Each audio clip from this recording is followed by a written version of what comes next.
अपनों के साथ करते हैं। तब तक उसके पहले हम लोग मंगलाचरण कर लेते हैं, जिसमें हम लोग अपने गुरुओं को नमन करते हैं, उनका आशीर्वाद लेते हैं और उनकी बताई हुई चीजों को आगे बढ़ते हैं। ओम नमो भगवते वासुदेवाय। ओम नमो भगवते वासुदेवाय। ओम नमो भगवते वासुदेवाय। ओम अज्ञानतिमिरान्धस्य ज्ञानञ्जनशलाकया चक्षुर्मिलितं येन तस्मै श्रीगुरुवे नमः। श्रीचैतन्यमनोभीष्टं स्थापितं येन भूतले स्वयं रूपकदामं ददाति स्वपदान्तिकं। वन्देऽहं श्रीयुतपदकमलं श्रीगुरुन् वैष्णवांश्च श्रीरूपसाग्रजातं सहगण रघुनाथान्वितां सजीवं साद्वैतं सावधूतं परिजन सहित श्री कृष्ण चैतन्य देव श्री राधा कृष्ण पादान सहगण ललिता श्री विशाखान्वितांश्च। हे कृष्ण करुणा सिंधु दीन बंधु जगतपते गोपेश गोपिका कांत राधा कांत नमस्तुते। तप्त कांचन गौरांगी राधे वृंदावनेश्वरी वृषभानुसुते देवी परमामि हरि प्रिये। नमो विष्णुपादाय पृष्ठपृष्ठाय भूतले श्रीमते भक्ति वेदांत स्वामिनि इति नामिने। नमस्ते सरस्वती देवे गौरवाणी प्रचारिणी निर्विशेष शून्यवादी पाश्चात्य देश तारिणी। जय श्री कृष्ण चैतन्य प्रभु नित्यानंदा श्री अद्वैत गदाधर श्रीवासादि गौर भक्त वृंदा। हरे कृष्णा हरे कृष्णा कृष्णा कृष्णा हरे हरे हरे राम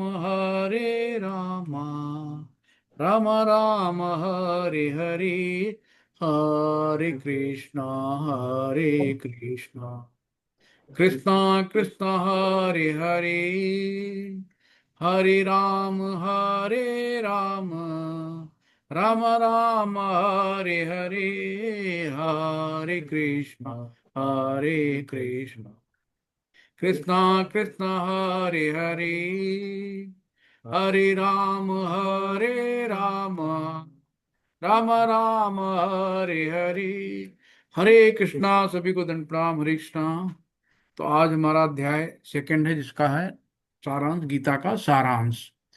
तो हम लोग यहाँ पर चलते हैं। संजय जी का पहला श्लोक है। संजय उवाच तम तथा कृपयाविष्टम अश्रुपूर्णाकुलेक्षणम विषीदन्तमिदं वाक्यम उवाच मधुसूदनः। शिल प्रपात की जय। तो यहाँ पे संजय ने कहा कि करुणा से व्याप्त, अश्रुपूर्ण है ना, तो करुणा से व्याप्त यानी कि जो दया और करुणा का भाव होता है उसके बारे में कह रहे हैं कि करुणा से व्याप्त शोकायुक्त अश्रुपूर्ण नेत्रों वाले अर्जुन को देखकर मधुसूदन ने कहा। तो अब जब भगवान ने देखा कि मेरा शिष्य जो है बहुत दुखी है, तो कुछ किया जाए। भगवान ने फिर अपनी कमान संभाली एज ए गुरु के रूप में। श्री भगवान वाच कुतुस्त्वाकस्मलमिदं विस्मय समुपस्थितम् अनार्यजुष्टं स्वर्ग कम कीर्तिर्करम अर्जुन। परम पिता परमेश्वर ने कहा, हे मेरे प्यारे अर्जुन, ये अशुद्धियां तुम पर कैसे आई? ये ऐसे व्यक्ति के लिए बिल्कुल नहीं है जो जीवन के मूल्य को नहीं पहचानता है। तो ये भगवान यहाँ पे बता रहे हैं। एक मिनट, थोड़ा सा स्क्रीन छोटा हो रहा है ना। छोटा हो, थोड़ा आ भी नहीं रहा नीचे पर। जस्ट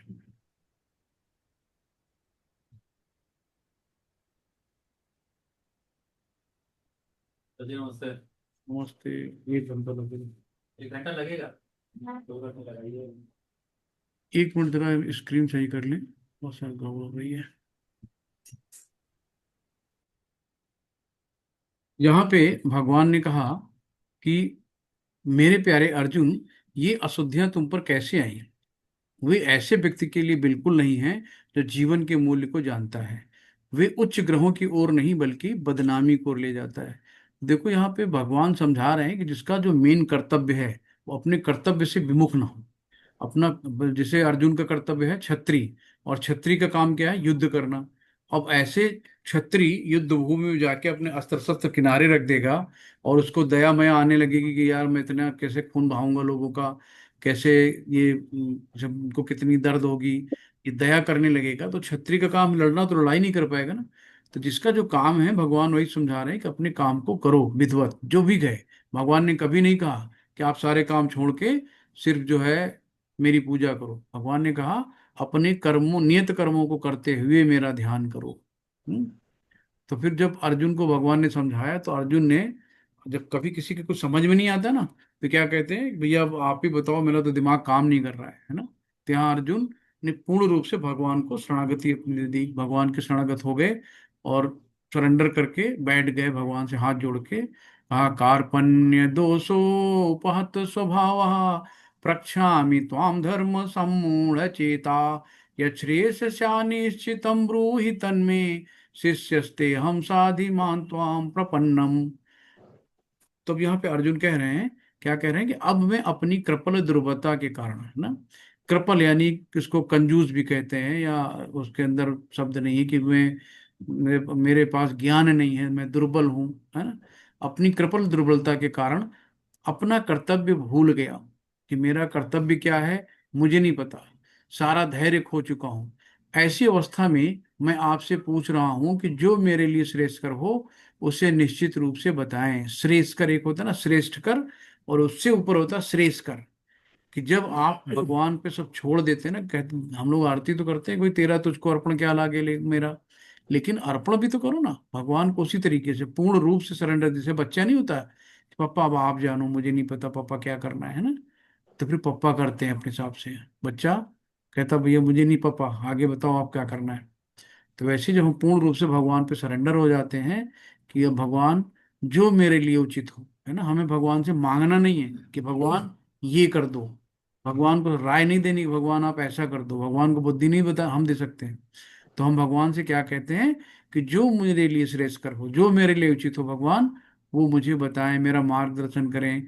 अब मैं आपका शिष्य हूँ और शरणागत हूँ, कृपया मुझे उपदेश दें। तात्पर्य कोई पढ़ना चाहेगा?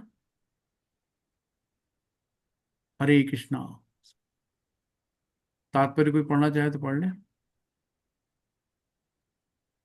मैं हाँ हाँ, पढ़िए सुधा माता जी, पढ़िए। तात्पर्य यह प्रकृति प्राकृतिक नियम है कि भौतिक कार्यकलाप ब्रह्मांड ही हर एक के लिए विद्या का कारण है। पग पग पर उलझन उलझन मिलती है। अतः प्रामाणिक गुरु के पास जाना आवश्यक है, जो जीवन के उद्देश्य को पूरा करने के लिए समुपार्जित पद निर्देश दे सके। समग्र वैदिक ग्रंथ हमें यह उपदेश देते हैं कि जीवन की अनचाही उलझनों से मुक्त होने के लिए प्रामाणिक गुरु के पास जाना चाहिए। ये उलझने उस द्वाग्नि के समान है जो किसी के द्वारा लगाए बिना भभक उठती है। इसी प्रकार विश्व की स्थिति ऐसी है कि बिना चाहे जीवन की उलझने स्वतः उत्पन्न हो जाती है। कोई नहीं चाहता कि आग लगे, किंतु फिर भी वह लगती है और हम अत्यधिक व्याकुल हो उठते हैं। अतः मनुष्य को भौतिक उलझनों में न रहकर गुरु के पास जाना चाहिए। यह इस श्लोक का तात्पर्य है। हरी बोल माता जी, बहुत सुंदर माता जी। तो ये प्रभुपाद जी के तात्पर्य हैं। तो जब हम लोग तात्पर्य पढ़ते हैं तो शीला प्रभुपाद की जय, तात्पर्य शील प्रभुपाद के द्वारा। अब यहाँ पे क्या है, कि एक प्रमाणिक गुरु, अब हमें कैसे पता हो कि कौन सा गुरु प्रमाणिक है, हम किस गुरु की शरण में जाएं, किसको गुरु बनाएं, है ना। क्योंकि एक देखो, बहुत से जीवन में उलझने रहती हैं, बहुत सी समस्याएं रहती हैं, बहुत से क्वेश्चन रहते हैं, और हम उलझे रहते हैं कि कौन सुनेगा किसको सुनाए, इसीलिए चुप रहते हैं, अपनी बातें किससे कहे जाके। फिर बहुत कुछ नहीं होता तो हम लोग नीम हकीम खतरे जान, कहीं तांत्रिक बाबा इन लुटेरों के चक्कर में पड़ जाते हैं जाके, है ना, कि भाई आदमी बहुत परेशान है, कहाँ जाए, तो सब जगह तो लूटने वाले बैठे हैं। तो कोई प्रमाणिक गुरु तो हो जो हमें मार्गदर्शन करे, जो हमारी समस्याओं को आगे उसका निदान करे, हमें रास्ता दिखाए, है ना, हमारी काउंसलिंग करे, हम भटके, हमें प्रॉब्लम है तो उस प्रॉब्लम से हमें बाहर निकाले। तो ऐसे में क्या होता है कि जब हम भगवान के पूर्ण रूप से शरणागत हो जाते हैं ना, जैसे कि अर्जुन के मतलब जो आदि गुरु कौन है, भगवान श्री कृष्ण है। सबसे पहले ज्ञान अर्जुन को भगवान कृष्ण ने दिया, तो इसका मतलब सबसे पहले गुरु, आदि गुरु हम कह सकते हैं, प्रथम गुरु सबसे भगवान स्वयं ही हैं। और उसके द्वारा जो परंपरागत भगवान कृष्ण ने अर्जुन को ज्ञान दिया, अर्जुन से फिर आगे आया, है ना, जैसे सूर्यदेव को दिया था, विभाषण को दिया, अभी हम लोग अध्याय 4 में देखेंगे। तो कैसे क्रमबद्ध तरीके से ज्ञान पीढ़ी दर पीढ़ी बढ़ता गया और आगे चलता गया, और आखिरी में प्रभुपाद जिस सीढ़ी में थे, जो हम लोग गौड़ी महोदयाचार्य उसमें हैं। तो इसलिए हमें क्या करना है कि सबसे पहले भगवान को ही ध्यान करना, भगवान का नाम करना, भगवान को स्मरण करना है। तो भगवान ही हमें कोई ना कोई रास्ता दिखाएंगे, भगवान ही हमें उस गुरु से मिलाएंगे। तो यहाँ पे सबसे चीज है कि हमें जो सबसे बड़ी प्रॉब्लम है ना, कि सब गुरु बने बैठे हैं, कोई किसी से ज्ञान लेना नहीं चाहता, सब ज्ञान देना चाहते हैं, है ना। तो प्रॉब्लम वही है कि आई नो आई नो। तो आई नो नहीं, आपको कृतज्ञ बन के, है ना, हाथ जोड़ के भगवान की शरण में जाना पड़ेगा, तभी हम इन भौतिक उलझनों से उलझ पाएंगे। और बिन गुरु होए न ज्ञान, और ज्ञान बिन वैराग्य, बिना गुरु के ज्ञान नहीं होता है। तो हमें गुरु की शरणागत होना ही पड़ेगा। तो जैसे अर्जुन ने अपने आप को भगवान के शरणागत कर दिया, भगवान जो मेरे लिए श्रेष्ठकर हो मुझे बताओ। भगवान का मतलब क्या है?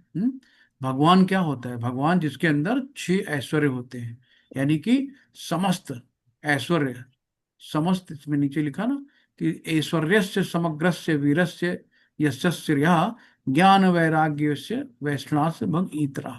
तो उसके अंदर जितना भी जो हम दुनिया में देखते हैं बहुत खूबसूरत लड़का लड़की है, तो समझ लो भगवान के एक अंश मात्र है ना। भगवान बहुत सुंदर है। कोई बहुत पहलवान देखते हैं, बलिष्ठ देखते हैं, ताकतवर, भगवान उससे कहीं बहुत ताकतवर है ना। भगवान किसी को बहुत रईस व्यक्ति को देखते हो, बहुत धनाढ़, भगवान उससे कहीं ऐश्वर्य, यानी कि लक्ष्मी जी उनकी दासी हैं। तो जो ऐश्वर्य हैं, समस्त ऐश्वर्य भगवान के अंदर है ना। तो भगवान को हम लोग 3 तरह से देख सकते हैं। क्या देखते हैं? परमेश्वर, परमात्मा और ब्रह्म। तो जैसे कि ममई वांसो जीव लोको जीव भूत सनातना ममई खस्तान इंद्रियाणी, ममई वांसो जीव लोको, हर अंश जो भी है, प्रत्येक भगवान का जो जितने भी प्राणी हैं, सबके हृदय में क्षीरोदक्षाई विष्णु के रूप में भगवान का अंश है। भगवान स्वतः हर प्राणी में विराजमान है ना। किस रूप में? परमात्मा के रूप में। तो परम ईश्वर जो इनसे ऊपर है वो परम ईश्वर है। ब्रह्म जो है भगवान के शरीर का जो इन्फ्लुएंस, जो लाइट है, भगवान का शरीर का तेज है, वो है। तो हम लोग देखते क्या है भाई, जैसे ये हरा पौधा है और हरा पक्षी भी हरा फल खा रहा। अब जितने दूर से हम देखेंगे, दूर से देखेंगे तो केवल हमें केवल हरा पौधा नजर आएगा, है ना। जो और नजदीक जाएंगे, धीरे धीरे और नजदीक जाएंगे तो उसमें पक्षी बैठा नजर आएगा। और नजदीक जाएंगे देखेंगे अच्छा ये फल भी खा रहा है। तो हमें दूर से क्या दिखाई देता? सिर्फ हरा हरा वही दिखाई देता है। ऐसे हमें दूर से भगवान की केवल ब्रह्म ज्योति, ब्रह्म लाइट दिखाई, ये भगवान का जो है, भगवान का तेज दिखाई देता, भगवान नहीं दिखाई देते। फिर परमात्मा आता है, फिर परमेश्वर, उसके बाद परमेश्वर आते हैं। तो 3 चरणों में हम भगवान को समझ सकते हैं, है ना। तो इस तरीके से कितने श्याम सुंदर द्विभुज रूप श्री कृष्ण हैं, बाल गोपाल जी। यहाँ पे अब क्या होता है कि हम लोग, सबको पता है, एक बार युधिष्ठिर से यक्ष ने पूछा था, जब यक्ष के ने इनके युधिष्ठिर के भाइयों को मार दिया था, पानी लेने गए थे, उन्होंने पूछा कि मेरे सवालों का जवाब दो, अगर मेरे सवालों का जवाब नहीं देते हो तो मैं तुम्हें मार दूंगा। तो सब भाई गए, उन्होंने, किसी ने उनका जवाब नहीं दिया, और पानी लेने के अपनी मतलब उन्माद में कि मुझे कौन मार सकता, मैं बड़ा वीर हूँ, तो वो सब मारे गए। बाद में युधिष्ठिर इंतजार करते करते बड़े परेशान हो गए कि भाई मेरे भी नहीं है, क्या हो गया इनको। तो स्वयं गए। जब वो स्वयं गए तो उन्होंने देखा कि मेरे भाई मृत पड़े हुए हैं, तो उन्होंने देखा इधर उधर। तो यक्ष ने कहा कि अगर तुम मेरे सवाल का जवाब नहीं दोगे तो तुम भी मारे जाओगे। तो युधिष्ठिर ने कहा कौन सा सवाल है भाई, पूछिए। तो उन्होंने कहा दुनिया का सबसे बड़ा आश्चर्य क्या है? तो दुनिया का सबसे बड़ा आश्चर्य उन्होंने कहा कि मृत्यु। कि जो हम लोग रोज देखते हैं कि हमारे अगल बगल, अड़ोसी पड़ोसी, नाते रिश्तेदार, घर में बाहर, कोई न कोई हम मरते देखते हैं सबको। है ना। लेकिन कभी ये नहीं सोचते कि मेरी भी मृत्यु आएगी। हम लोग यहाँ पे आराम से चौड़ से खा पी के खूब बढ़िया से सोते हैं। 8 घंटे के बजाय 10 घंटे 12 घंटे लगता है 600 साल की उम्र लेके आए। कोई टेंशन नहीं है कल होगा कि नहीं होगा, कल जिएंगे मरेंगे, कोई टेंशन नहीं रहती है। आराम से खाओ पियो सो, बच्चे पैदा कर लिया, खूब धन इकट्ठा कर लिया, यही लाइफ है ना। तो ये लाइफ नहीं है। 84 लाख योनियों के बाद एक बार मनुष्य का जीवन मिला है। हमें इस जीवन को संवारना है। हमें इस जन्म मृत्यु के जन्म से छुटकारा लेना है। कैसे लेना है? सिर्फ सबसे सरल उपाय है भगवान की भक्ति करके। तो हमें क्या करना है? और कलयुग में तो बहुत ही आसान है ना। कलयुग के केवल नाम आधारा, सुर सुमिर सुमिर जग उतरै पारा। तो कलयुग में केवल नाम जप ही बहुत है, सिर्फ नाम। हमें 2000 साल कहीं जाके जंगल में तपस्या नहीं करनी है। घर परिवार में रहते हुए, अपने बीवी बच्चों के साथ में रहते हुए, सबको व्यवस्थित करते हुए हमें भगवान का सिर्फ नाम लेना है। सबसे सिंपल कलयुग में भक्ति है। ठीक है। अब यहाँ पे देखो कैसे हमारे शरीर का चेंजेज आते हैं बॉडी में, वो कहा गया है। देहिनोस्मिन था देहे कौमारम यौवनजरा तथा देहांतर प्राप्तिर्धीरस्तत्र न मुह्यति। तो जिस प्रकार शरीरधारी आत्मा है इस वर्तमान शरीर में बाल्यावस्था से तरुण अवस्था में, फिर वृद्धावस्था में निरंतर अग्रसर होता रहता है, उसी प्रकार मृत्यु होने पर आत्मा दूसरे शरीर में चला जाता है। धीर व्यक्ति ऐसे परिवर्तन से मोह को प्राप्त नहीं होता। तो जो धीर व्यक्ति, स्थिर व्यक्ति है, वो ऐसे मोह को प्राप्त नहीं होता। उसको पता है कि आज बच्चा पैदा हुआ है, फिर धीरे धीरे बढ़ेगा, है ना। बढ़ते बढ़ते बढ़ते तरुण अवस्था में आया, फिर यौवन अवस्था में आया, फिर धीरे धीरे वृद्धावस्था में आया, फिर एक दिन वो मर के चला जाएगा। यानी कि जैसे कि हम लोग, अगर मकान टूट गया है, मकान खंडहर है, क्या उस मकान में हम लोग रहेंगे? नहीं रहेंगे। हम क्या करेंगे? नए मकान की तलाश में जाएंगे। एक नया मकान देखो यार, ये बेकार हो गया, जर्जर हो गया है। जैसे पुराने फटे पुराने वस्त्र हैं, हम लोग पहनते हैं? नहीं पहनते हैं, नए वस्त्र में जाते हैं, है ना। तो नए वस्त्र पहनने की खुशी होती है ना कि पुराने वस्त्र त्यागने की। वैसी आत्मा है, जब वो देखती शरीर रहने लायक नहीं है तो शरीर छोड़ के नए शरीर में चली जाती है। इस तरीके के ये परिवर्तन होते हैं। आगे, वासांसि जीराणि यथा विहाया नवानि गृहाति नरोपराणि तथा शरीराणि विहाय जीर्णान्यान्यानि संयाति नवानि देहि। जिस प्रकार मनुष्य पुराने वस्त्रों को त्याग कर नए वस्त्र धारण करता है, उसी प्रकार आत्मा पुराने तथा व्यर्थ के शरीरों को त्याग कर नए नवीन भौतिक। भौतिक शरीर धारण करता है। हरे कृष्ण। तात्पर्य भी पढ़ेगा उधर जी? हरे कृष्ण। हाँ जी। तात्पर्य, अणु आत्मा द्वारा शरीर का परिवर्तन एक स्वीकृत तथ्य है। आधुनिक विज्ञान आधुनिक विज्ञानी जन तक जो आत्मा के अस्तित्व पर विश्वास नहीं करते, पर साथ ही हृदय से शक्ति साधन की व्याख्या भी नहीं कर पाते, उन परिवर्तनों को स्वीकार करने का को बाध्य है, जो बाल्यकाल से कौमार अवस्था और फिर तरुण अवस्था तथा वृद्धावस्था में होते रहते हैं। वृद्धावस्था से ही यही परिवर्तन दूसरे शरीर में स्थानांतरित हो जाता है। हरे कृष्ण। हरे कृष्णा। तो अणु अणु आत्मा, अणु मतलब हम, अणु आत्मा हम लोग हैं, सूक्ष्म आत्मा, है ना। और एक विभू आत्मा होती है जो भगवान को कहते हैं। तो परमात्मा और आत्मा दोनों साथ साथ रहते हैं।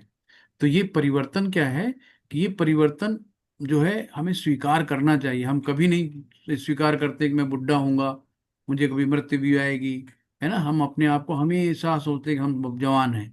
आदमी देखो ना कि धीरे धीरे बूढ़ा होने लगता है, बाल काले करने लगता है, आंखें खराब होती, चश्मा लगा लेता है, दांत टूट गए नए दांत लगा लिया। मतलब कभी एक्सेप्ट ही नहीं करता है कि मैं बूढ़ा हूं, है ना। अपने आप को वैसे ही बना के रखना चाहता है। तो यही हमारी कमी है।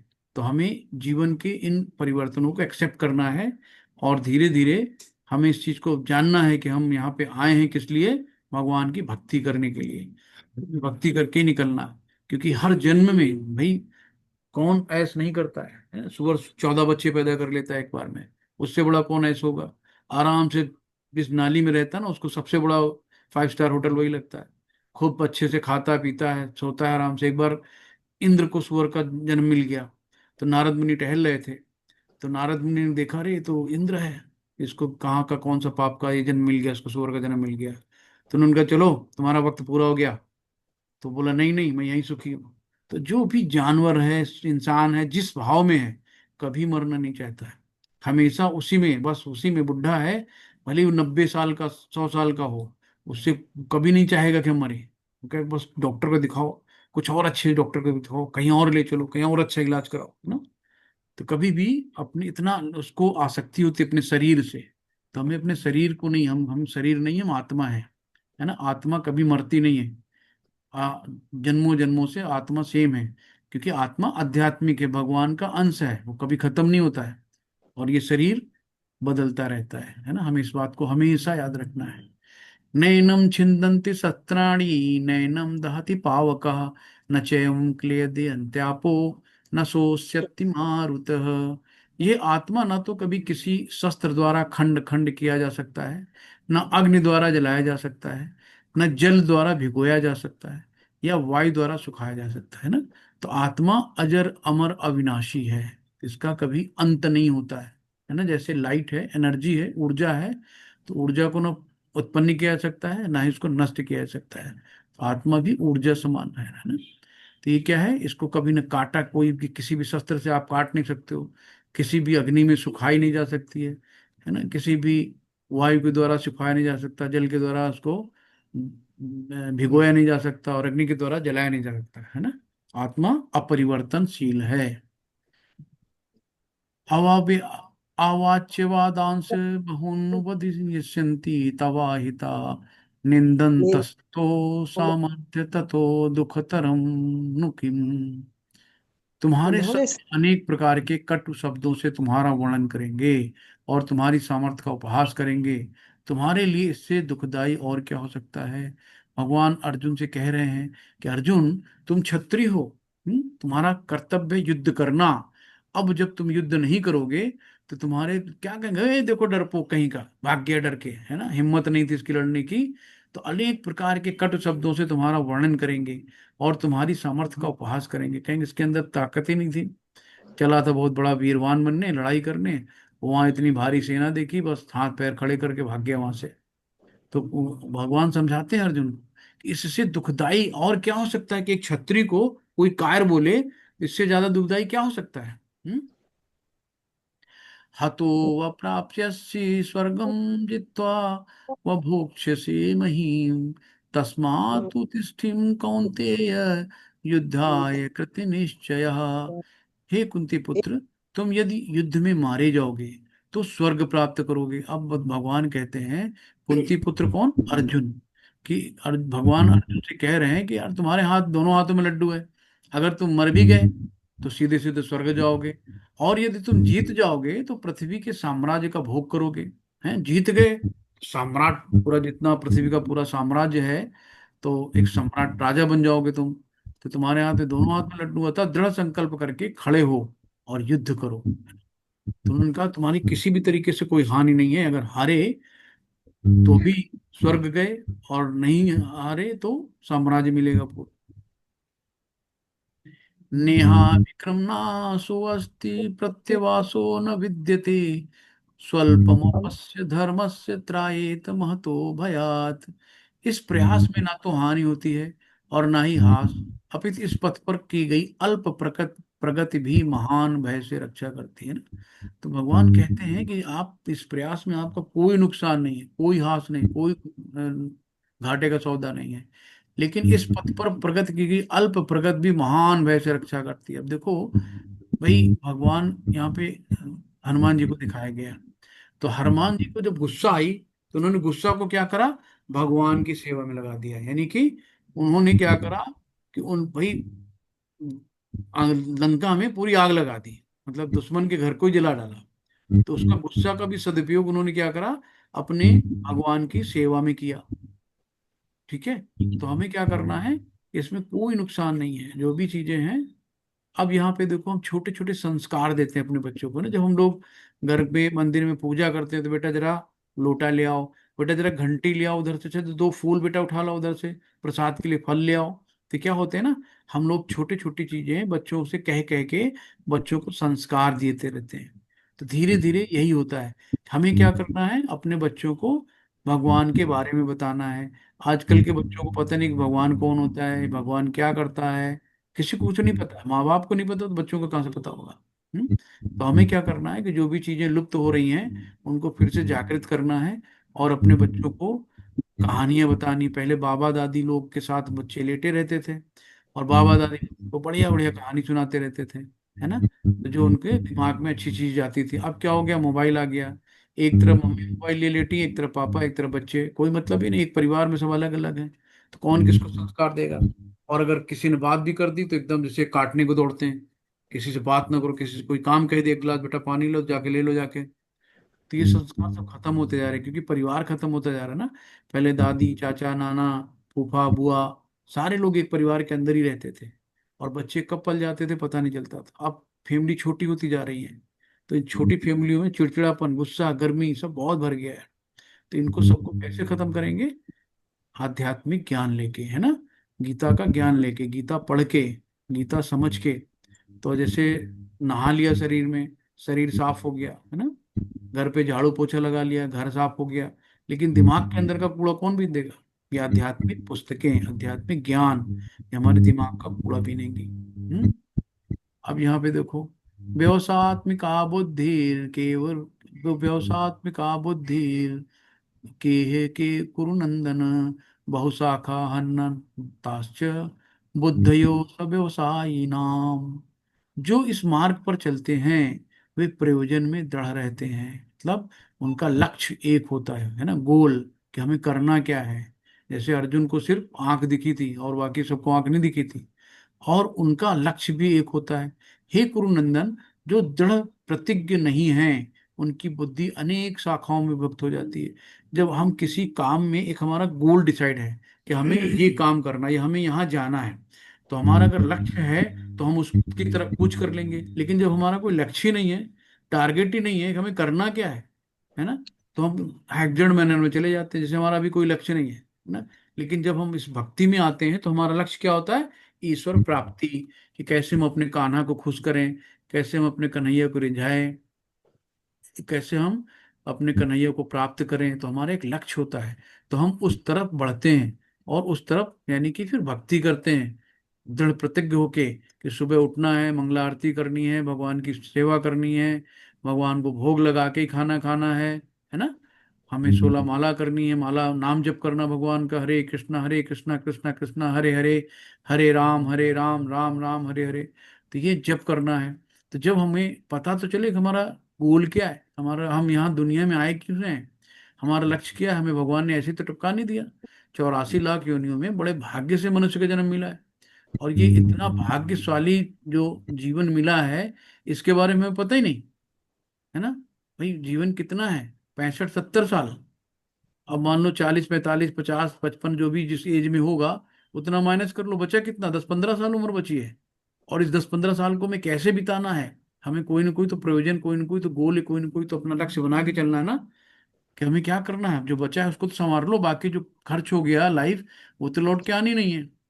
अब पता नहीं आने में, अगले जन्म में हमें इंसान का जन्म मिले, चूहे कीड़े मकोड़े बिल्ली घास क्या मिले मुझे नहीं पता। फिर से 84 योनि में भटकना पड़ेगा, फिर कहीं जाके भगवान की दृष्टि पड़ेगी, कृपा होगी, तब फिर मनुष्य का जन्म मिलेगा। तो मनुष्य के जन्म में ही हम अपने आप को भगवान की सेवा में लगा सकते हैं। त्रैगुण विभूषया वेदा निस्त्रय गुण भवार्जुन, निर्द्वंद्वो नित्य सत्यस्थो निर्योग क्षीम आत्मवान। वेदों में मुख्यतः प्रकृति के 3 गुणों का वर्णन हुआ है। प्रकृति के 3 गुण कौन से हैं, सतोगुण, तमोगुण और रजोगुण। हम लोग तीनों गुणों में बंधे रहते हैं, है ना। जैसे सुबह उठो बहुत अच्छा मन रहता है, सतोगुण में रहते हैं। दोपहर तक आते आते बढ़िया, चलो कहाँ कमाई कहाँ पैसा धन दौलत क्या, रजोगुण में आ जाते हैं। और फिर रात में आलसी निद्रा, तमोगुण में आ जाते हैं। तो तीनों गुणों में हम लोग बंधे हुए हैं, कठपुतलियों की तरह हमें नचाया जा रहा है। तो हमें क्या करना है, इन गुणों से ऊपर उठना, गुणातीत बनना है। तो वेदों में मुख्यतः प्रकृति के 3 गुणों का वर्णन हुआ है। हे अर्जुन, इन तीनों गुणों से ऊपर उठो, समस्त द्वैतों और लाभ, है ना, द्वैतों तो लाभ तथा सुरक्षा की सारी चिंताओं से मुक्त होकर आत्मपरायण बनो। तो जितने भी द्वंद्व हैं, सुख दुख लाभ हानि जीवन मरण, है ना, लाभ नुकसान, ये सब इनकी जो है भगवान के ऊपर छोड़ दो, कि तेरा तुझको अर्पण क्या लागे मेरा, सब समेट के हम रखते हैं यार, कि कहीं ये ना हो जाए, कहीं वो ना हो जाए, है ना। जितना बचाओ, पता ना कहीं दूसरी जगह से आदमी बीमार हो गया, डॉक्टर को दे के चले आए, कहीं कोई नुकसान हो गया, गाड़ी खराब हो गई, वहां दे के चले आए, कहीं एक्सीडेंट हो गया, वहां दे के चले आए। तो जितना बचाओ नहीं बचता, कहीं न कहीं निकल जाता है। तो कितना भी हम सुरक्षा अपने आप में रखें, लेकिन कहीं न कहीं सेंध लगी जाती है। तो इससे बढ़िया है कि भगवान को ही अपना पहरेदार बना दें। भगवान तुम जानो, ये सब आपका ही है, आप जानो उसको कैसे करना है, बुद्धि दो, ज्ञान दो, कैसे हमें आगे बढ़ना है, सब भगवान आपको रास्ता दिखाएंगे, है ना। कर्मण्यवाधिकारस्ते मा फलेषु कदाचन, मा कर्म फल हेतुर्भा ते संगोष्ठ कर्मणि। तुम्हें अपने कर्म यानी कर्तव्य करने का अधिकार है। भगवान कहते हैं कि आप अपने नियत कर्म करो, उससे आप भागो नहीं, है ना। ये नहीं कि हमें कर्म ही नहीं करना, हम जा रहे हैं, छोड़ो घर द्वार, चलो संन्यास ले लें, वनवास चलते हैं, है ना। छोड़ो घर द्वार, चलो हरिद्वार वाला काम नहीं है। घर द्वार में रहो, अपना कर्तव्य करो, जो आपका कर्तव्य है उनको निभाओ, बच्चों को परवरिश करो, बीवी की देखभाल करो, घर की देखभाल करो, सब करते हुए भगवान का ध्यान करो। ये नहीं कि सब छोड़ छाड़ के चल दिए वैरागी बन के, ये नहीं है। किंतु कर्म के फलों के तुम अधिकारी नहीं हो। आप जो भी कर्म करते हो, कर्तव्य करो, कर्तव्य करके भगवान से जैसे कह दो ना, तेरा तुझको अर्पण, तो अर्पण ही कर दो।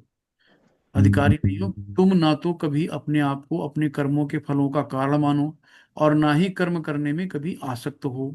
तो क्या होता है कि जैसे एक आपने अपने यहाँ आम का पेड़ लगा लिया, ठीक है, ऐसे मोटे मोटे उदाहरण समझते हैं। एक आपने आम का पेड़ लगाया। अब आम के पेड़ को आपने बढ़िया से पानी दिया, खाद दिया, धीरे धीरे पौधा बड़ा हुआ, उसके अंदर बौर आए, फल आए, है ना, और फल बढ़िया से मिला। अब वो फल का अधिकार किसका है, वो फल का अधिकारी कौन है, कोई बताएगा इस फल का अधिकारी कौन है भाई। फल तो सब ले सकते हैं ना, सबका अधिकार होता है, फल में कोई भी ले हाँ, सकता है। फल का अधिकार सबका है, लेकिन प्रथम अधिकार किसका उस फल पे है। जो स्वयं पेड़ लगाए, ईश्वर है। जी। जो फल पेड़ के लगाए, अधिकारी तो स्वयं ईश्वर है, क्योंकि उन्हीं के मार्गदर्शन में हम कार्य करते हैं और उन्हीं को समर्पित करते हैं।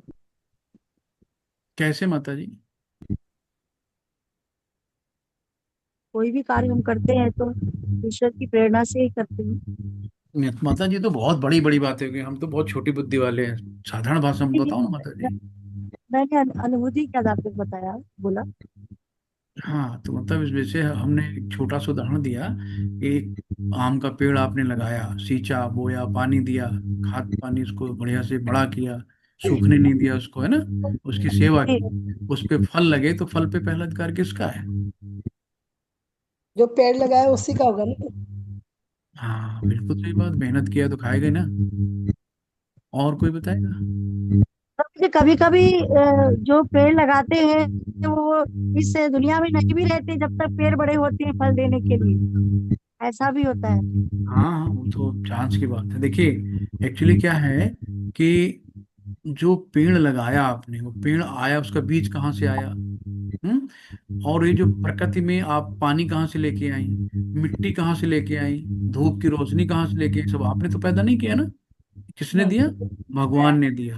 अगर ये हमें रॉ मटेरियल नहीं मिले होते, तो क्या हम पेड़ लगा सकते थे। तो सबसे पहला अधिकार किसका है, भगवान का, है ना। भगवान का।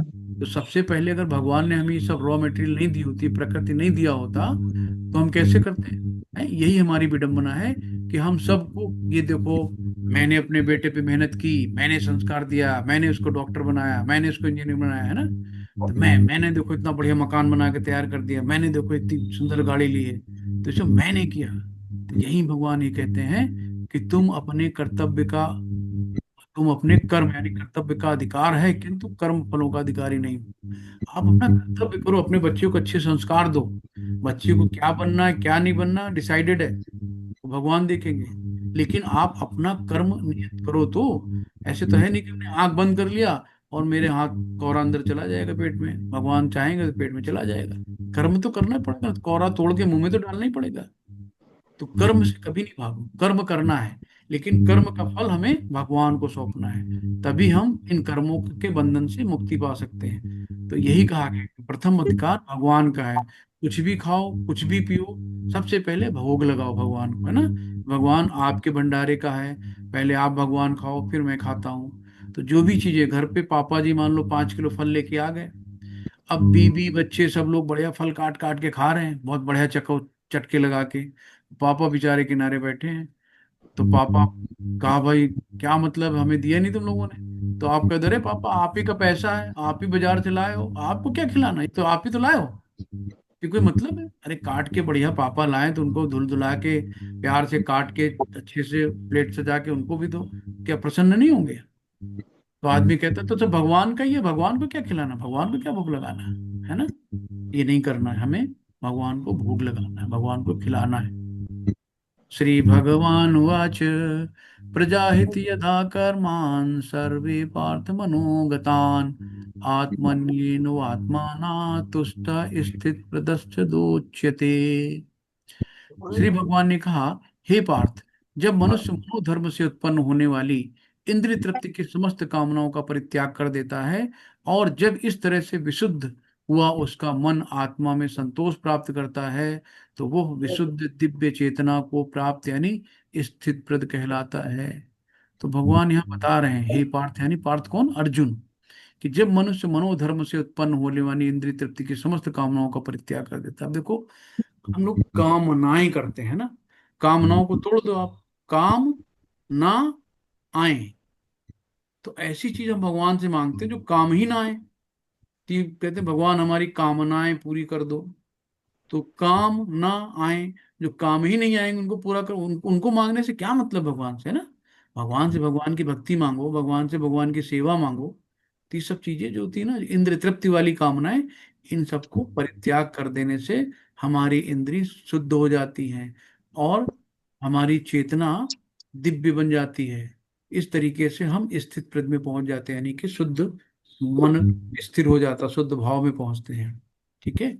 अब नेक्स्ट दो श्लोक जो है, ये साइकोलॉजी है ना? साइकोलॉजी के लिए पूरी डिग्री लेते हैं लोग बाग, पढ़ाई करते हैं, सब कुछ करते हैं। तो यहाँ दो श्लोकों में भगवान ने हर एक चीज का ध्यान रखा है ना? तो कैसे कैसे हमारी मनोवृत्ति चेंज होती है, कैसे कैसे हम भंवर कूप में जाके गिरते हैं, क्या होता है ना? क्रोध आने से क्या होता है, इसको आप ध्यान से समझिएगा। ध्यायतो विषयान् पुंसः संगस्ते सुपय जायते संगा सत्य संगा संजायते कामः कामात् क्रोध विजायते। इंद्रिय विषयों का चिंतन करते हुए, है ना, मनुष्य की उसमें आसक्ति उत्पन्न हो जाती। कोई भी चीज हम मन में सोचते हैं, हमने सोचा अरे वाह क्या रसमलाई है, अब रसमलाई दिमाग में आई नहीं कि मुंह में पानी आ गया, उसका रस आने लगा, है ना? तो इंद्रिय विषय, तो इंद्रिय क्या है, इंद्रिय रसगुल्ला है समझ लो, ठीक है। विषय क्या है, इंद्री क्या है, मतलब जिभ्या, सॉरी, इंद्री क्या है, जिभ्या, और विषय क्या है, रसगुल्ला। तो जैसे ही इंद्री ने रसगुल्ले के बाद में सोचा और जीभ में पानी आ गया, तो यानी इंद्री विषय बन गया ये, इसी को हम लोग इंद्री विषय कहते हैं। तो इंद्री विषय का चिंतन करते हुए मनुष्य की उसमें आसक्ति यानी अटैचमेंट हो जाता है ना, कि यार चलो कैसे खाएं, कैसे मिल जाए, है ना? जैसे इन्होंने देखो स्त्री को देखा, अब इनके दिमाग में आ गया कि कैसे हम इसको पालें। अब दिमाग में फंटेसी चलने लगी, दिमाग में विचारधाराएं गूंजने लगी, कौतूहल होने लगा, है ना? शरीर में सब हरकतें शुरू हो गई कि आंख से देखते ही अब इसके प्रति लगाव हो गया, इनके आसक्ति आ गई। और ऐसी आसक्ति से क्या हुआ, काम लस्ट जागृत हो गया, लस्ट जागृत हुआ। अब क्या होता है, जब हम हमारी desire, unfulfilled desire creates are, जब हमारी इच्छाओं की पूर्ति नहीं होती तो हमें दुख होता है ना? हमें क्रोध आता है। तो इस तरीके से ये पहले इसमें ये दिया गया कि जैसे ही आसक्ति हुई, आसक्ति हो से फिर काम जागृत हो गया, काम जागृत हुआ, फिर धीरे धीरे उसी से जो है क्रोध उत्पन्न होने लगा, लड़ाई उत्पन्न होने लगी, है ना? अब आगे क्या होता, क्रोधा भवति सम्मोहा, सम्मोहात् स्मृति विभ्रम, स्मृति स्मृति भंसाद बुद्धिनाशो, बुद्धिनाशात् प्रणश्यति। अब यहाँ पे क्या हुआ, क्रोध आ गया। क्रोध आने के बाद क्या होता है ना? पहले आसक्ति हुई, आसक्ति हुई, फिर प्रेम हुआ, लस्ट हुआ, है ना? फिर धीरे धीरे क्रोध आया। क्रोध आने के बाद पूर्ण भ्रम उत्पन्न हो जाता है। जब क्रोध आता है ना, तो कहते हैं यार आदमी पागल हो गया। तो आधा आदमी क्रोध में पागल होता है, तो भ्रम उत्पन्न हो गया। और भ्रम से क्या होगा, स्मृति, और फिर उसकी दिमाग बुद्धि चली जाती है। जो क्रोधी आदमी होता है ना, वो कुछ भी कर देता, को अपनी टीवी तोड़ दे, अपना मोबाइल उठा के पटक दे, बाद में भले करे यार देखो एप्पल का मोबाइल तोड़ डाला गुस्से में, उसकी स्मृति भी, बुद्धि भी खराब हो जाती है। जब स्मृति हतप्रद होती है तो बुद्धि खो जाती है, और जब बुद्धि खो जाती है तो क्या होता है, भौतिक पुल में फिर से गिर जाता है। इतना खतरनाक होता है क्रोध। तो ये है कि इंद्रिय विषयों का चिंतन करते हुए मनुष्य की उसमें आसक्ति उत्पन्न होती है, और ऐसी आसक्ति से काम उत्पन्न होता है, और फिर काम से क्या होता है, क्रोध प्रकट होता है। फिर क्या होता है, क्रोध से पूर्ण भ्रम उत्पन्न होता है, और भ्रम से स्मृति, और जब स्मृति हतप्रद होती है तो बुद्धि खो जाती है, और जब बुद्धि खो जाती है तो भौतिक पूल में फिर से गिर जाता है। तो इतना खतरनाक चीज होता है ना। यहाँ पे ऐसे बनाया है रेखांकित करके कि कोई भी चीज है ना, वस्तु, ऑब्जेक्ट ऑफ द सेंस, तो फिर क्या होता है, जब हम किसी चीज को देखते हैं ना तो उससे अटैचमेंट हो जाते हैं, आसक्ति होती है, लगाव होने लगता है। जब लगाव होता है तो फिर हमारे अंदर काम, वासना, लस्ट उत्पन्न होती है। इसके बाद क्या होता है, क्रोध। हम्म पहले तो बहुत प्रेम आता है, फिर उसी से क्रोध होने लगता है, जैसे अपना काम निकला। फिर क्या होता है, डिल्यूजन, भ्रम की स्थिति पैदा हो जाती है ना। फिर क्या होता है, भ्रम होने के बाद फिर हमारी स्मरण शक्ति क्षति हो जाती है, तो हमारी जो मेमोरी है वो गड़बड़ाने लगती है। जब मेमोरी गड़बड़ाती है तो बुद्धि की हानि होती है, लॉस ऑफ इंटेलिजेंस हो जाता है। फिर क्या होता है, पतन हो जाता है, फिर फॉल होता है। ये दो श्लोक में इतनी अच्छी सी भगवान श्री कृष्ण ने हमें बताया है ना। शिल प्रभुपाद की जय। यहाँ स्वामी प्रभुपाद जी जो हैं, इस्कॉन के फाउंडर, उन्होंने बहुत कुछ लिखा है, बहुत पुस्तकें लिखी हैं, और हम लोग बहुत सौभाग्यशाली हैं कि हमें कुछ करना नहीं पड़ रहा, हर चीज पक्की पकाई मिल रही है ना। सिर्फ करना क्या है कि दो शब्द, दो पन्ने पढ़ लेने हैं, और धीरे धीरे एक एक दो दो पन्ने पढ़ते पढ़ते कितना ज्ञान हो जाएगा नहीं पता। इसलिए पढ़ाई करना बहुत जरूरी। मोबाइल किनारे रखो, बुक उठाओ, है ना। शिल प्रपात कीजिए, कोई पढ़ना चाहेगा? मैं पढ़ूं? जी माता जी, पढ़ लीजिए। स्वामी प्रभुपाद के कुछ शब्द। मनुष्य कृष्ण भावनामृत या दिव्य जीवन को एक क्षण में प्राप्त कर सकता है, और हो सकता है कि उसे लाखों जन्मों के बाद भी न प्राप्त हो। वह तो सत्य समझने और स्वीकार करने की बात है। खडांग महाराज ने अपनी मृत्यु के कुछ निकट पूर्व कृष्ण के शरणागत होकर ऐसी जीवन अवस्था प्राप्त कर ली। इस जीवन का अंत होने से पूर्व यदि कोई कृष्ण भावना भक्ति हो जाए तो उसे तुरंत भ्रम निर्माण अवस्था प्राप्त हो जाती है। भगवत धाम तथा भगवत भक्ति के बीच कोई अंतर नहीं है, क्योंकि दोनों परम पद हैं।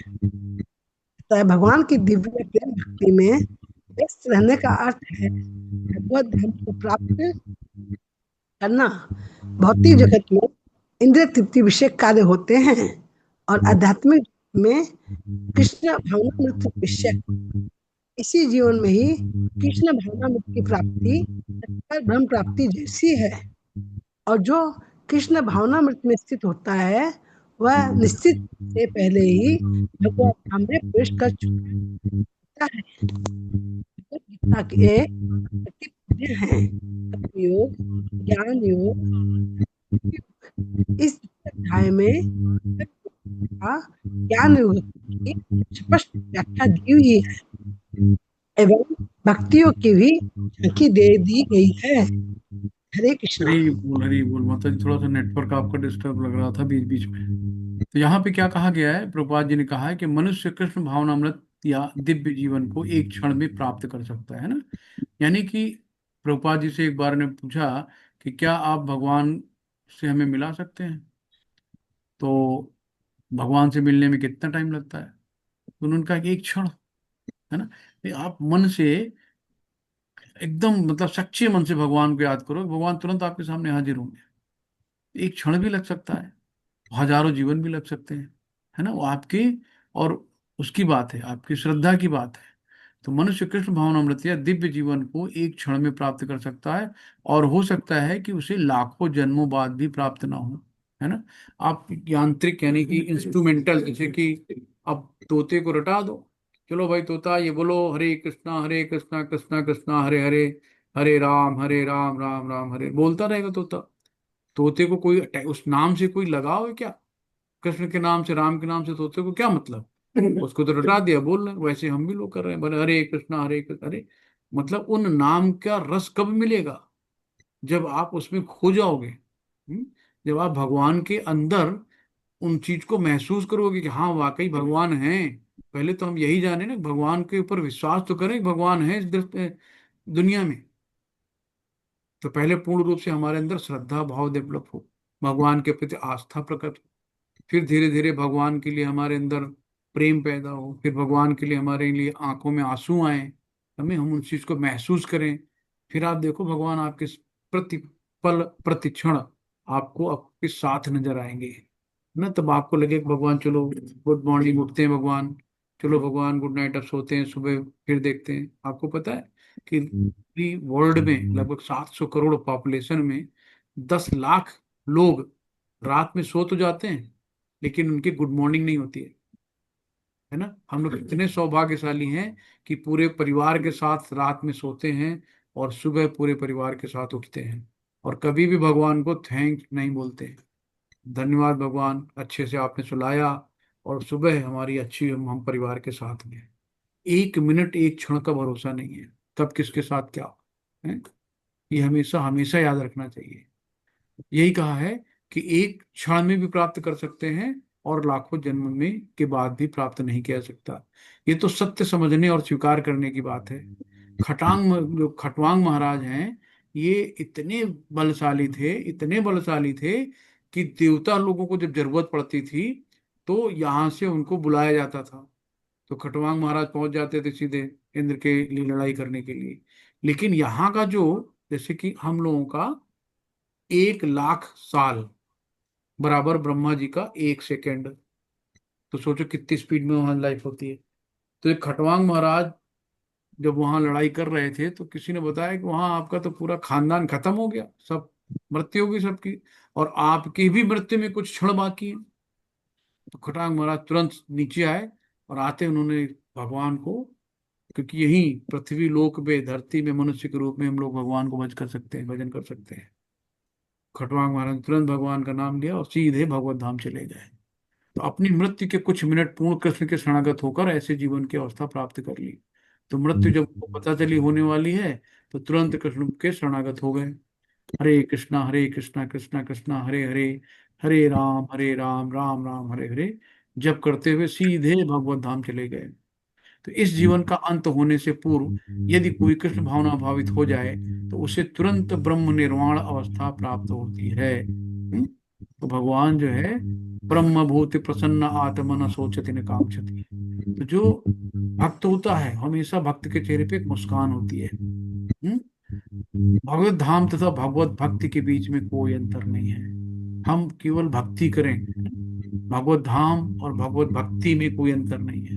भगवान की जहाँ भक्ति होती है वहीं भगवत धाम, और भगवान के जहाँ भक्त हैं वहीं वृंदावन है। क्योंकि दोनों चरम पद हैं, अतः भगवान की दिव्य प्रेमी भक्ति में व्यस्त रहने का अर्थ है भगवत धाम को प्राप्त करना। भौतिक जगत में इंद्र तृप्ति विषय कार्य होते हैं, और आध्यात्मिक जगत में कृष्ण भावना भाव विषय है ना। तो जो भौतिक जगत है, भौतिक जगत में क्या होता है कि इंद्र विषय का, अपनी इंद्रियों को तृप्त करने के लिए लोग लगे रहते हैं, अपनी क्षणिक सुख, कि आज ये चलो जरा चाट मसाला खा लें, आज डोसा पनीर खा लें, भले ही लीवर खराब हो जाए, पेट खराब हो जाए, लेकिन क्षणिक सुख अभी तो मिल रहा है ना चटपटा, भले ही खा लो। हाँ तीता लगा पानी लाओ, करते रहें लेकिन खाएंगे, भले ही कड़वा लग रहा है, भले ही सुबह जाने में दिक्कत हो, है ना। तो ये रहती है चीजें। लेकिन आध्यात्मिक जगत में ऐसा नहीं है। तो आध्यात्मिक जगत में कृष्ण भावनामृत विषय, इस विषय में ही कृष्ण भावनामृत की प्राप्ति तत्काल ब्रह्म प्राप्ति जैसी होती है। और जो कृष्ण भावनामृत में स्थित होता है वो निश्चित रूप से पहले ही भगवत धाम में प्रवेश कर चुका होता है। तो जो, कितनी बड़ी बात कही कि जो कृष्ण भावनामृत में स्थित होता है, जो कृष्ण की भावनाओं है ना में डूब के उसका अमृत पान करता है, वो निश्चित रूप से भगवत धाम में प्रवेश कर चुका होता है। हरि बोल। तो आप लोग कृष्ण भावनामृत हो रहे हैं, धीरे धीरे कृष्ण की ओर अग्रसर हो रहे हैं, तो भगवान ने अपने द्वार पहले ही खोल रखे हैं, कोई दिक्कत नहीं है। भगवत गीता के प्रतिपाद्य हैं कर्म योग। अब इसमें भगवत गीता को 3 चरणों में बांटा गया है। तो पहले के जो 7 अध्याय हैं, है ना, वो कर्म योग में आ जाएंगे। फिर ज्ञान योग आ जाएगा 7 से 13। फिर आ जाएगा भक्ति योग। तो ये शायद अलग अलग लिखा है। ज्ञान योग भक्ति योग बीच में है। तो कर्म योग हो गया 1 से 7, फिर भक्ति योग हो गया 7 से 13, और ज्ञान योग हो गया आगे 14 से 18। तो इस तरीके से बांटा गया है। तो यहाँ पे कहा गया इस द्वितीय अध्याय में कर्म योग तथा ज्ञान योग की स्पष्ट व्याख्या हुई है और भक्ति योग की भी झांकी दे दी गई थी, यानी कि तीनों का मिश्रण यहाँ पे दे दिया गया है ना। अब क्या है कि हम लोग जब भक्ति योग है, भक्ति योग को भगवान ने बीचों बीच रखा है, एकदम सेंटर में। जैसे कोई भी चीज होती है ना, लोग जो कीमती होती है ना उसको छुपा के रखते हैं बीच में, सबसे एकदम सेंट्रलाइज, चारों तरफ से कवर करके। भगवान ने भक्ति योग को बीचों बीच पूरी बुक में रखा है ना। तो अब यहाँ पे जो कंक्लूजन निकलता है कि अर्जुन क्यों नहीं लड़ना चाहता था, है ना, क्योंकि उसके अंदर दया आ गई थी। उसको कोई आनंद नहीं आ रहा था। उसको डर लग रहा था कि पाप लगेगा, पारिवारिक परंपराएं जो कि टूट जाएंगी। बड़ा असमंजस में था, इसलिए अर्जुन नहीं लड़ रहा था। तो ये था। तो भगवान ने उन्हें ज्ञान दिया कि आप अपने आप को शरीर न मान के अपने आप को आत्मा मानो, है ना। आत्मा का कभी नाश नहीं होता है, आत्मा केवल शरीर बदलती है। हरे कृष्णा, सभी को दंड प्रणाम। आज की क्लास कैसी रही, और कोई त्रुटि हो तो उसको आप लोग सुधार सकते हैं, और कोई क्वेश्चन हो तो आप लोग पूछ सकते हैं। हरे कृष्णा, सभी को दंड प्रणाम। हरे हरे कृष्ण। कृष्णा प्रभु जी। हरे कृष्णा प्रभु जी, सभी हरे कह हरे कृष्ण। कृष्णा। हरे कृष्ण, माते दंड प्रणाम, कृष्णा। हरे कृष्णा प्रभु जी, वो जो ग्रुप में हरे डिसअपियरिंग कृष्णा। मैसेजेस है, प्लीज उसको रिमूव कर दो, क्योंकि इसमें सारे भगवत गीता की पीडीएफ वगैरह भी आई हुई है ना। क्या माता जी? प्रभु जी, जो हमारे ग्रुप में डिसअपियरिंग मैसेजेस हैं, तो उसमें जैसे आपने वो भेजी हुई पीडीएफ भगवत गीता की कल की क्लास की, फिर वो हाँ हाँ 7 डेज बाद डिलीट ना हो जाए, तो वहीं पे रखी हुई हैं आप हाँ माता जी, एक्चुअली क्या है ना, उसको आप अपने में ट्रांसफर कर लो, क्योंकि ग्रुप बहुत बड़े बड़े होते हैं ना माता जी। अच्छा, ठीक ठीक है, ठीक है प्रभु जी। हाँ, तो जी बहुत लोड हो जाता है ना माता जी। हरे कृष्णा। आज मैं फर्स्ट बार ज्वाइन किया है, तो इसमें कौन सा आप अध्याय सिखा रहे हैं या क्या?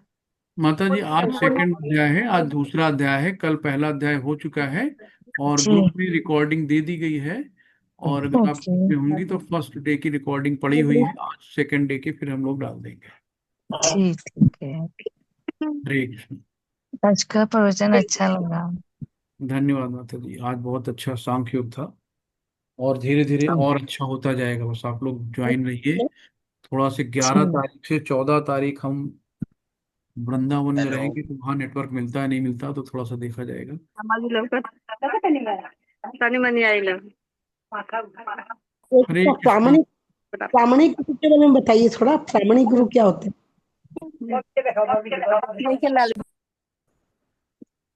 हरे कृष्णा। हाँ माता जी, बताइए। प्रामाणिक गुरु जो बताया ना, पहला लाइन जो प्रामाणिक गुरु मतलब क्या? प्रमाणिक गुरु माता जी ना, प्रमाणिक गुरु जो होता है सर्टिफाइड, कि मतलब सर्टिफाइड ही मतलब कि जो भगवान के, जैसे भगवान ने सबसे पहले सूर्यदेव को दिया, सूर्यदेव के बाद विपासन को आए, विपासन से फिर मनु को, मनु से फिर मनु से हम लोगों के पास आया, है ना। तो इस तरीके से जो प्रमाणिक ज्ञान होता है वो प्रमाणिक गुरु देता है। आजकल हजारों लाखों नीम हकीम खतरे जाने, किसको गुरु बनाओगे आप, है ना। तो बड़ा हम्म, कंफ्यूजन है। तो जब आप धीरे धीरे माता जी इसमें बताया ना कि बिना गुरु के भगवान नहीं मिलते, और बिना भगवान के गुरु नहीं मिलते। जब ध्रुव महाराज, मम्मी ने उनकी बोला कि भगवान जंगल में मिलेंगे, तो गुस्सा हम्म, होकर जंगल जाने लगे। तो उनके दिमाग में सिर्फ था ना कि हमें विष्णु की प्राप्ति करनी है। तो जब एक हम्म, रिजिड हो गए कि हमें विष्णु मिल चाहिए चाहिए, तो भगवान ने देखा कि वाकई बच्चा एकदम स्थिर है, उसका लक्ष्य एक है, भगवत प्राप्ति। तब उन्होंने नारद मुनि को भेजा पीछे से कि जाओ बच्चे को गुरु बन के ज्ञान दो। बच्चे को कौन सा ज्ञान, क्या करना है उसको जंगल में। नारद जी आए पहले। नारद जी ने उसको बहुत समझाया कि बेटा जंगल में शेर है, चीता है, खा जाएंगे, तुम छोटे हो अभी, जाओ सो जाके खेलो जाके। लेकिन वो नहीं माने। उन्होंने कहा मुझे भगवान चाहिए, मुझे भगवान से मिलना है। तब भगवान, तब उन्होंने उनको ज्ञान दिया, है ना। तो गुरु बने नारद मुनि। तो भगवान खुद गुरु भेजेगा। आप पहले भगवान में अपनी स्थिर तो स्थिति को स्थिर करिए ना। अपना मंत्र लगाइए। जी जी। ठीक है, हरे ठीक कृष्णा। है। और किसी को कुछ ऐड ऑन करना है, पूछना है, कहना है, बताना है? आनंद आ रहा है जी, आनंद आ रहा है, बहुत अच्छा लग रहा हरी बोल, हरी बोल। है। तो एक पर डे जो है यहाँ पे क्या है कि एक एक अध्याय में ज्यादा श्लोक हैं, तो एक घंटे में सब कवर नहीं किया सकता, तो एक दिन में एक अध्याय होगा। और जो मेन मेन श्लोक होते हैं उस अध्याय के, वो लिए जाते हैं, वो ए टू जेड नहीं लिए जाते हैं ना। तो एक एक में जो जो एक अध्याय में सेलेक्ट कर लिए गए कि इतने श्लोक इंपॉर्टेंट हैं, उनको ले लिया जाता है। कि एक घंटे में सब कुछ संभव नहीं है। तो उसको ध्यान में रखते हुए कि पहले आपको इंटरेस्ट तो आए, जैसे भी है ना कि हाँ मजा आ रहा है, हाँ ठीक आ रहा है, अच्छा लग रहा है ना। तो पहले अंदर से अच्छा तो लगे, फिर हम लोग क्या करेंगे, जब ये 18 दिन का ये कंप्लीट हो जाएगा, तो फिर हम लोग नेक्स्ट सेकंड लेवल में आएंगे, है ना। तो अभी आपको क्विज आनी गुरुजी शुरू हो हेलो। जाएगी। हेलो। हाँ प्रभु। गुरुजी I want to ask you something. बताइए प्रभु जी, बताइए। हेलो। बताइए प्रभु जी, क्या अ, जानना चाहते हैं? हम ये अरे हम ये जानना चाहते हैं गुरुजी कि क्या बिना गुरु किए हुए जो हमारी पूजा है, हमारा नाम जप है, ये विफल है या सफल है? देखिए, बिना गुरु के, जैसे ना कि नारद मुनि ने जब उन्होंने ज्ञान कहा कि जाके जपो ओम नमो भगवते वासुदेवाय, है ना। तो जब गुरु के द्वारा मंत्र दिया जाता है, तो उसकी पावर बढ़ जाती है ना, उसकी जी चेतना बढ़ जाती है, वो सिद्ध हो जाता है। और ऐसे तो सारी जगह मंत्र लिखे, आप मंत्र पढ़ते रहिए, कुछ नहीं होना है। ठीक है, तो जब गुरु अपने मुंह से हुई बात, जो हरे कृष्ण, जो हम लोग मंत्र का जाप करते हैं, हरे कृष्ण कृष्ण कृष्ण हरे हरे, हरे राम राम राम हरे हरे, तो यही मंत्र, यही है। दीक्षा जब मिलती है तो जी गुरु के द्वारा यही मंत्र दोहराया जाता है। गुरु बोलते हैं, जी फिर हम लोग बोलते हैं, तो ये सर्टिफाइड हो जाता है ना। फिर ये गुरु जी क्यों गुरुजी हम बोलते हैं मंत्र किसी को बताना गुरुजी नहीं हम चाहिए कभी कभी गुरु बोलते हैं मंत्र किसी को बताना नहीं चाहिए, जो हम गुरु दीक्षा दिए हैं मंत्र बताते नहीं दूसरों को, ऐसे क्यों होता है? नहीं नहीं, ऐसा नहीं है। वो गायत्री मंत्र में केवल है कि उसको बोलना नहीं चाहिए, बोल के नहीं, गायत्री मंत्र को बोल के नहीं कहते हैं, उसको मन में रख। जैसे बोलते हैं कर्ण गुरु जो होते हैं कान में दीक्षा देते हैं, तो अरे कर्ण गुरु के जो मंत्र वो देते हैं वो बताते नहीं है किसी दूसरे को, अपना मुंह से बताते नहीं है। जी जी माता जी, तो नीम हकीम खतरे जान में नहीं पड़ना है हमें। हमें भगवान के नाम का जप करना है। भगवान का हाँ नाम जोर जोर से लेंगे, तो भाई हम अगर बगल में हमारे कोई बैठा है, वो भी भगवान के नाम उसके कानों में जा रहा है ना, तो उसको भी तो उद्धार हो रहा है। पेड़ पौधे कीड़े मकोड़े उनके कान में भी अगर जा रहा है, तो उनका भी उद्धार हो रहा है। गुरु मंत्र है ना, बिना नहाए भी बोल सकते हैं क्या? जब भी सुबह मॉर्निंग में उठ गए और तो उसका कर सकते हैं, गुरु मंत्र बोल सकते हैं। हाँ हाँ, मतलब सब कर सकते हैं। जिस भाव जिसमें भगवान कहते हैं ना कि यथा, जैसे भी आपके अंदर श्रद्धा होगी, हर भाव में भगवान आपको मिलेंगे। प्रभु जी हमारी एज है 17 ईयर, तो हम सोचते हैं कि अगर हमने गुरु अपनाया, फिर गुरु किया, फिर हमसे अगर कोई अपराध बन गया गुरु जी के प्रति, तो फिर हाँ, उस क्या करेंगे गुरु जी? मतलब इसी नहीं, डर से हम गुरु अपराधों भी नहीं कर रहे हैं। अपराधों से बचना है, पहले अपने आप को तैयार करिए उसके लिए, है ना। अंदर से श्रद्धा भाव भक्ति अंदर से आएगी, तो अपराध अपने आप कम हो जाएंगे। तो कोई बच्चों का खेल नहीं है कि तुरंत अभी कर ही लेते हैं। आप अपने जी हिसाब से आप करते रहिए, करते रहिए, आपको गुरु एक न दिन आपको गुरु खुद खोज लेंगे। ठीक है, जी। गुरु की टेंशन ना करिए, आप अपनी भक्ति भाव रखिए, भगवान के प्रति श्रद्धा रखिए, करते रहिए, सब हो जाएगा। ठीक है। मतलब हम अभी गुरु कर सकते हैं या फिर ना करें? बाद में डैडी हमारे कर चुके हैं। हाँ हाँ ठीक है, अभी आप अभी सेवा करो, मंदिर जाओ, है ना। जी सेवा करो, भाव अंदर से जगत करो। तो आपको जी करने की जरूरत नहीं है, गुरु आपको खुद ही मिल जाएंगे, गुरु खुद ही आपको बुला लेंगे, हाँ। ठीक है। जी जी। तो आपको गुरु को ढूंढने की जरूरत नहीं, गुरु आपको खुद ही ढूंढ लेंगे, आप परेशान हो, आप केवल अपने अंदर श्रद्धा भाव रखिए। हरे कृष्णा। और किसी का कोई क्वेश्चन है? गुरु जी, हरे कृष्ण गुरु जी। हरे कृष्णा, बताइए प्रभु जी। मैं कहता कि अगर हम शिव जी को गुरु मानते हैं, नाम तो सकते हैं। क्या प्रभु जी? हम शिव जी को गुरु मानकर उनका नाम जप तो कर सकते हैं। हाँ हाँ, कुछ भी कर सकते हो, जैसे जिसके प्रति श्रद्धा, जैसी भी श्रद्धा हो आपकी, जिस श्रद्धा जिस भाव से भगवान को आप पूजेंगे, भगवान आपको उस भाव में मिलेंगे। कोई कंपलसरी नहीं प्रभु जी। आपका भाव किसके भगवान कृष्ण को कोई सखा के रूप में देखता है, कोई अपने लल्ला के रूप में देखता है ना, कोई यार दोस्त के रूप में देख रहा है, कोई बेटे के रूप में देख रहा है। तो इस तरीके से कोई प्रेमी के रूप में देख रहा है, कोई प्रेमिका के रूप में देख रहा है। तो अलग अलग भाव हैं। कोई अपना ईर्ष्या भगवान से कर रहा है ना। तो अलग अलग भाव हैं, भगवान सबका उद्धार करते हैं। भगवान ने कंस का उद्धार किया, रावण का उद्धार किया, है ना। तो जबकि फिर भगवान से जलते थे हिरण्यकश्यप का किया। तो भगवान के हाथों जो मरे उनका तो उद्धार हो ही गया ना। हरे कृष्णा। तो फिर चलते हैं, अगर किसी का कोई क्वेश्चन नहीं है तो। हरे कृष्णा। हरे कृष्णा माता जी। जी माता हरे जी। कृष्णा महाराज जी, पंडित जी, हरे कृष्णा। जी माता जी बताइए। महाराज जी मुझे ये पूछना था कि अभी मैंने कोई दीक्षा नहीं ली, मेरा मन जी है कि मैं दीक्षा लूं, बिल्कुल बिल्कुल। और बिना दीक्षा के हम तिलक लगा सकते हैं? हाँ बिल्कुल माता जी, तिलक लगाइए, पूरी वेशभूषा अपना करिए, पूजा करिए, मंगला आरती करिए, माला जपिए, सब करिए तो माता जी। तिलक, हमें तिलक कौन सा लगाना चाहिए? तिलक माता जी देखो, ये तिलक जो होता है, ये हाँ ऊपर जी। होता है, ये भगवान के चरण हैं। और जी। नीचे जो होता है ये लीफ टाइप में तुलसी पत्र हाँ है ना। जी। तो इसको कहते हैं तुलसी पत्र, और ये ऊपर होता है तिलक। तो भगवान के चरण हैं। तो ऐसे भी इस कर वाली सकते हो, फिंगर से ब्रह्मा के हमारी ऐसे ये। ऊपर से लगाता है। हाँ जी। हाँ हाँ जी, सब लोग ऐसे लगाते हैं। ठीक है। ठीक है जी। तो ठीक, फिर ये धन्यवाद प्रभु जी। हाँ आप जी। सोचो ना कि हम लोग जैसे ये तुलसी माला गले में रखते हैं।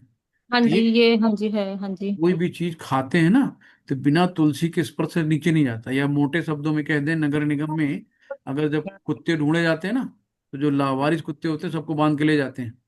लेकिन अगर गले में बेल्ट वेल्ट बंधी है तो उसको नहीं ले जाते हैं। तो तुलसी की माला पड़ी ना, तो एक बार यमराज भी आएंगे, तो यमराज भी देख के दंडवत करके चले जाएंगे, भैया ये तो वैष्णव, शुद्ध वैष्णव है, भगवान का भक्त है। तो हम लोगों को देवदूती पकड़ सकते हैं, यमराज नहीं पकड़ेंगे। ठीक है मित्र जी, तो इसलिए तुलसी माला पहनो, प्याज लहसुन नहीं खाओ, है ना। यहाँ बहुत सरल है, केवल 4 नियमों का पालन करना है ना। और 16 माला करनी। जी, धन्यवाद। ठीक है, तो फिर हम लोग कल मिलते हैं, कोई क्वेश्चन नहीं हो तो किसी का। हरे कृष्णा। वाञ्छाकल्पतरुभ्यश्च कृपा सिंधु एव च पतितानां पावनेभ्यो वैष्णवभ्यो नमो नमः। अनंत कोटि वैष्णव बंद की जय, श्रील प्रभुपाद की जय, गुरु महाराज जी की, सभी उपस्थित भक्त जन की जय। हरे कृष्णा, हरे कृष्णा, कृष्णा कृष्णा हरे हरे, हरे हरे राम, राम राम राम राम हरे राम हरे हरे। हरे। हरे हरे। हरे सब लोग अनम्यूट करके बोलिए, हरे कृष्णा, हरे हरे कृष्णा, कृष्णा हरे कृष्णा हरे कृष्णा, कृष्णा कृष्णा हरे हरे कृष्णा कृष्णा, हरे, कृष्णा कृष्ण हरे कृष्ण, हरे हरे हरे, हरे, राम, हरे हरे हरे राम राम, हरे राम, हरे राम राम राम, राम, राम राम हरे राम, राम हरे हरे हरे। हरे। हरे। हरे कृष्णा, सभी को प्रणाम, हरे कृष्ण। हरे हरे कृष्णा कृष्ण, प्रभु जी, दंडवत हरे प्रणाम। कृष्ण, हरे कल हरे, मिलते हैं हरे प्रभु, राम, हरे। हरे राम।